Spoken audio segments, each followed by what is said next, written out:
보십시오. 하나님께서 모세에게 말씀하여 이르시되 24장의 시작입니다. 정결하게 되는 규례에 대해서 설명하시면서 이제 일상의 정결 그리고 우리의 삶의 모든 것, 우리의 피부병이나 우리의 질병뿐만 아니라 우리의 몸에 있는 옷이나 옷 그리고 주변에 있는 모든 것에 대해서도 거룩을 말씀하셨습니다. 오늘 특별히 나병 환자에 대한 이야기를 조금 더 자세하게 하고 있는데요. 2절 말씀해 보니까 나병 환자가 정결하게 되는 날의 규례 이러하다라고 설명하고 있습니다. 앞서도 마찬가지지만 피부 질환에 대한 여러 가지 질병을 완치되었음을 확인하는 것도 제사장의 일이었고요. 먼저 또한 피부 질환에 대해서 이러한 질환이 맞습니까? 아닙니까? 그것을 진찰하고 진단하는 역할도 제사장이 했습니다. 물론 진단과 진찰 그리고 이 사람이 치유됐다는 것을 선언해 주는 것이 제사장의 역할이지만 여러분 가만 보십시오. 1회 동안 진영 밖으로 나가 있든지 격리 중에 그것을 치유하고 새롭게 하는 것은 하나님이 하시는 일이에요. 하나님께서 제사장을 통해서 보게 하시고 또 제사장을 통해서 확인하게 하시고 격리되어 있었던 그들을 다시 진영으로 들어오게 하셔서 공동체 안에서 생활하게 하시고 그리고 가장 중요한 의미인데요. 잃어버렸던 제사 그가 격리되어서 온전한 제사를 올려드리지 못했던 이 모든 상황을 제사장이 더 잘 알겠죠. 제사장이 집례를 관장하다 보니까 야, 이 사람이 격리 기간 동안 이 성소 앞으로 이 성막 앞으로 나오지 못하고 오랫동안 제사를 드리지 못한 것들을 제사장은 누구보다도 잘 아는 거예요. 그리고 당사자 내가 하나님 앞에 제사 드리지 못했던 이 시간 앞에 이제는 온전히 하나님 앞에 나와 제사를 드리는 것이 그 사람에게도 가장 큰 기쁨이었다는 것입니다. 오늘 말씀을 우리가 나누기 전에 지금 코로나 팬데믹으로 인해서 교회가 온전히 예배하지 못했던 적도 있습니다. 지금 생각하면 교회 예배를 멈출 수밖에 없는 그런 상황, 그때의 상황과 지금의 상황을 보면 오히려 지금이 더 엄중한 것 같은데 어떻게 그렇게 정치적으로 교회 예배를 막을 수 있었을까? 막 이런 생각이 다시 한번 드는 거죠. 우리 성도님들도 마찬가지입니다. 예배하고 싶었으나 이러이러한 제한과 그것이 마치 법이라고 하는 테두리 안에서 우리를 올가매다 보니까 우리도 온전히 예배드리지 못했던 시간들도 있습니다. 지금도 마찬가지입니다.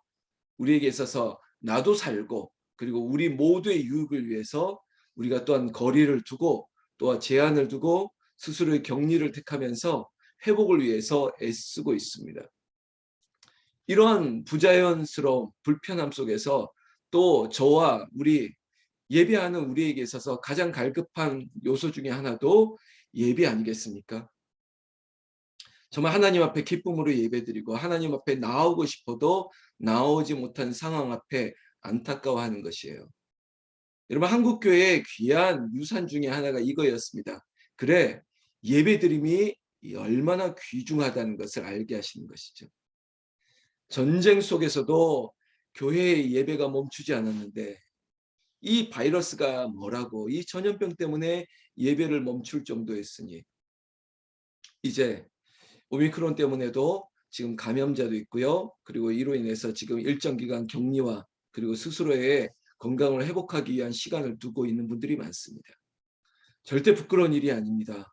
마치 정부가 어떻게 감기 환자와 독감 환자까지 어떻게 다 통계를 내고 다 이것을 치료할 수 있겠습니까? 이것들을 어떻게 처리할 수 있겠습니까? 어려운 문제죠. 마치 한번 겪을 수도 있고 그냥 지나갈 수도 있는 이 문제 앞에 너무 마음 졸이지 마시고 하나님 저에게 이 기간 동안 하나님의 말씀을 더 사모하게 하시고 그리고 갈급한 심령을 더하게 하시고 또 내 몸도 다시 한번 돌아볼 수 있는 완전한 회복의 시간을 내가 갖기를 원합니다라고 그런 마음을 가지시면 될 것 같습니다. 오늘 2절 말씀에 나병 환자의 문제도 마찬가지예요. 나병 환자는 피부 질환 중에 하나였겠죠. 그러다 보니까 진영 밖으로 그들의 이 성막 중심으로 있었던 공동체에서 격리를 시켜놓고 있었는데, 이 사람에 대해서 진찰하기 위해서 대제사장이 가야 됐습니다.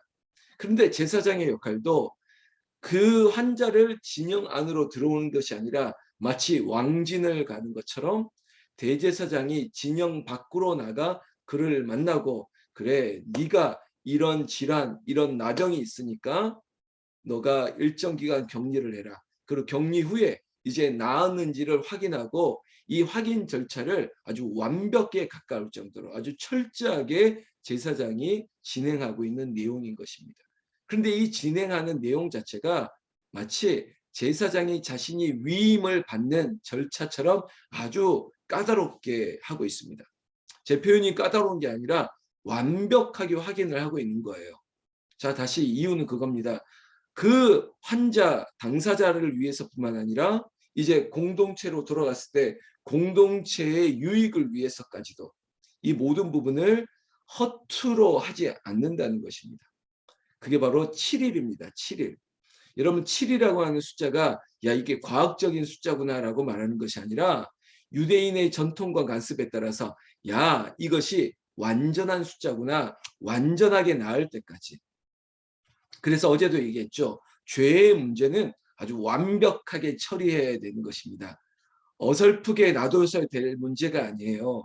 야, 이거 곰팡이가 있는 부분을 그냥 놔두면 이 곰팡이 설었던 부분만이 아니라 주변에도 문제가 생길 수 있으니까 완벽하게 닦아냈고, 그리고 소독하고 처리하는 것까지.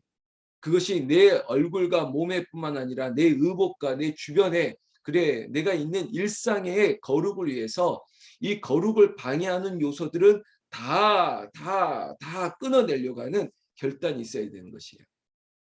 그래, 술 마시는 거, 그래, 막 술 먹는 거 죄가 아닐 텐데, 그러나 취하지 말라고 했으니까 취하지 말기까지만 먹어야 되겠다. 그게 아니라 이것이 죄의 요소가 될 수 있기 때문에 그것을 이렇게 딱 결단해서 끊는 것이, 우리의 약함을 누구보다도 잘 아시니까 그렇게 태우고 씻고 우리 주변에서 깨끗게 하라는 것입니다. 뭐 술뿐만 아니라 담배도 그렇고요, 마약도 그렇고요, 그리고 여러 가지 중독의 요소들, 뭐 도박도 그렇겠습니다. 아니면 성적인 유혹과 여러 가지 것들, 차라리 이것들을 나에게서 멀리하고 완전히 끊어버리겠다는 겁니다. 완전히 제하여 씻어버리겠다는 거죠. 이런 절차들을 이렇게 설명하고 있는데요. 근데 특별한 것 중에 하나가 4절 보세요.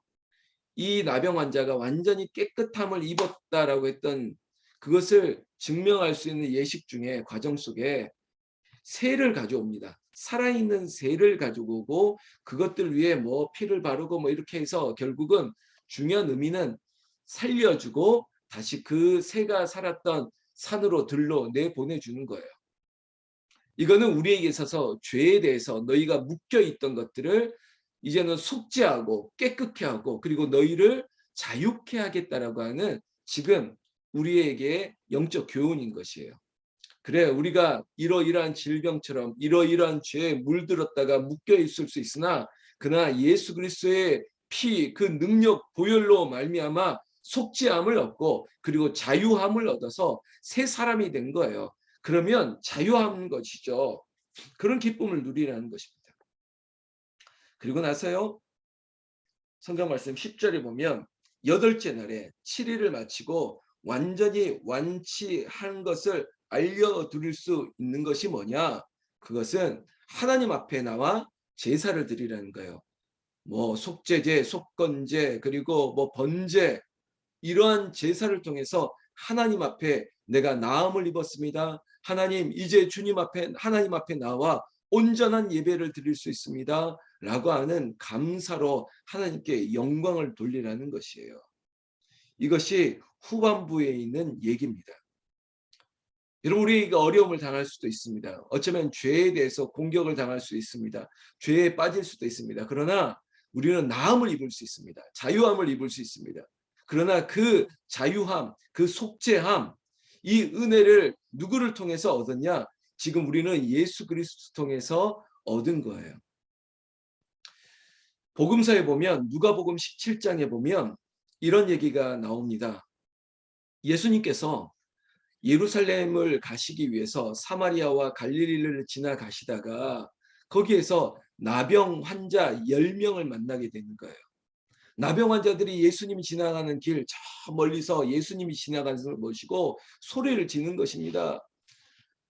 예수님 우리를 불쌍히 여겨달라고. 예수님 우리를 불쌍히 여겨달라고. 그때 예수님이 어떻게 했습니까? 이 구약의 율법을 따른 거죠. 자, 너희 몸을 제사장에게 가서 보이라 라고 얘기했습니다. 그저 그렇게 선포만 하신 거예요. 그때 그 나병 환자 10명이 어떻게 했습니까? 예수님의 말씀을 듣고 제사장에게 갔습니다. 그러니까 지금은 진행형이에요. 나병이 있기 때문에 예수님을 찾았는데 예수님께서 말씀을 선포하는 거죠. 제사장에게 가서 보이라. 그런데 이 눈둥병자가 나병 환자가 제사장에게 몸을 보이러 갔더니 다 나음을 입은 거예요. 여러분 할렐루야죠. 그러면 이 10명의 나병 환자가 어떻게 해야 되겠습니까? 누가복음 17장에 이렇게 되어 있습니다. 10명이 분명히 나음을 입었는데 한 명만 예수님께 다시 돌아갔습니다. 그런데 그 한 명이 사마리아 사람, 이방 사람이었어요. 예수님께서 말씀합니다. 이 이방 사람 너 말고는 다른 이들은 어디 갔느냐? 다 떠나갔다는 거예요. 그런데 이 한 명은 예수님께 나와서 어떻게 했느냐? 엎드려 감사하면서 하나님께 영광을 올렸던 것이죠. 예수님도 그렇게 얘기했습니다. 하나님께 영광을 올리는 너 말고 다른 사람은 어디 있느냐? 예수님께서는 그 나병 환자의 몸을 치유했을 뿐만 아니라 찾아와서 감사의 제사, 감사의 예배를 드리는 그 사마리아인을 향해서 내 믿음이 너를 구원하였노라. 9명이 얻지 못한 선물을 선포하여 주신 것이죠. 여러분 이 본문이 이런 의미에서 보여야 됩니다. 우리가 완치가 되었습니다. 우리가 치료를 입었습니다. 하나님의 은혜를 받았습니다. 이것이 나의 공로가 아닌 것을 우리가 이 자리에 있는 모두는 알고 있지 않습니까? 그러면 뭘 해야 됩니까? 하나님, 내가 이 오미크론 때문에 힘들었습니다. 또 여러 가지 질병으로 힘들었습니다. 그러나 내가 나음을 입었는데 이 나음을 입은 것을 누가 낳아주셨는지를 고백하는 인생이 되어야 된다는 겁니다. 나는 예수 그리스도께서 나를 고쳐주셨습니다. 내가 여기 있는 것, 나의 나된 것은 다 하나님의 은혜입니다. 그리고 하나님께 감사하면서 영광을 돌리는 것이죠. 그러면 하나님께서 우리에게 더 큰 은혜를 주시는 거예요. 고백하지 못하고 그냥 나았다고 그냥 고향으로 떠났던 9명은 얻지 못한 이 사마리아 사람에게 내 믿음이 너를 구원하였노라. 여러분 놀라운 은혜를 더 부어주시는 것처럼 우리가 그런 감사를 잊어버리시면 안 됩니다. 그리고 하나님의 영광이 되어야 돼요. 그저 나 하나 낳은 문제가 아니라 나를 통해서 다른 사람에게도 하나님의 영광을 끼칠 수 있는 것이죠. 나는 이 자리에 있는 새벽을 깨우는 우리 모두가 하나님의 영광이 되길 원하고 어떠한 일에 있어서 예수님께 나와 감사의 제사를 드릴 수 있는 그런 고백이 있었으면 좋겠습니다. 하나님 이러한 것도 감사. 그래서 교회 드리는 이 봉헌이 헌금이 저는 감사의 고백 아닙니까? 여러분들이 하나님 앞에 올려드린 이 감사의 제목들보다 보면 이러이러해서 감사합니다. 이번 주에는 이래서 감사합니다. 생일을 맞이해서 감사합니다. 이런 것에 대한 감사. 이게 바로 이런 감사예요.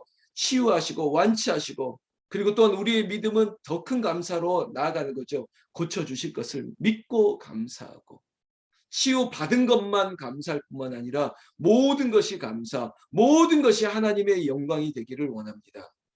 여러분 죄를 씻어주신 것만도 감사한데 우리를 구원하신 것만도 감사한데 이 감사와 하나님 앞에 영광 돌리는 은혜의 사람으로 우리 모두를 하나님께서 더 큰 은혜 가운데 세워주시기를 우리 주 예수님의 이름으로 축원합니다. 축원합니다.